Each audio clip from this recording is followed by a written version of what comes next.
Angle night time బాగా మంచం మీద వచ్చి మనం పడుకొని అని దానికి గడ్డి ఆర్డర్ చేసాం. చలి కూడా వేస్తుంది కదా, అది పాపం బాగా ఇబ్బంది పడుతుంది. అందుకోసమని దాన్ని గడ్డి తెప్పించాం. ఆ రూమ్లో కూడా పడుకుంటాడు కానీ ఇద్దరు ఒకే దగ్గర పడుకుంటానని చెప్పి ఇద్దరికి సరిపోయే బెడ్ ఒకటి తెప్పించాం.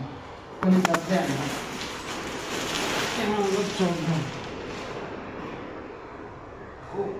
ఇది నాకు బెడ్ అన్నమాట. క్వశ్చన్ ఇచ్చాడు. బెడ్ ఎలా ఉందో ఒక రోజు చేసి బెడ్ పిల్లు అన్నీ వస్తాయి. ఈ క్వశ్చన్ బెడ్ ఇది ఎలా వచ్చిందో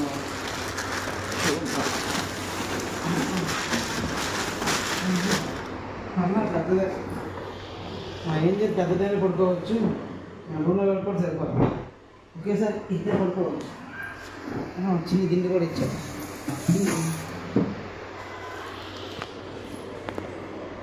ఏంటో రోజు పెట్టాను. ఇది చుట్టకుండా ఉంటే నాకు అదే చాలు. ఎందుకంటే మరి ఏం తెచ్చి నాలుగు చింపేస్తాను. ఏం చేయలేదు. బెడ్ మీద పడుకోదు.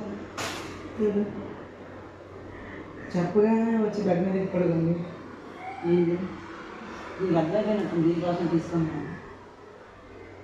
చెప్పగానే వచ్చి పడుకుంది. పిల్లలు పడుకో.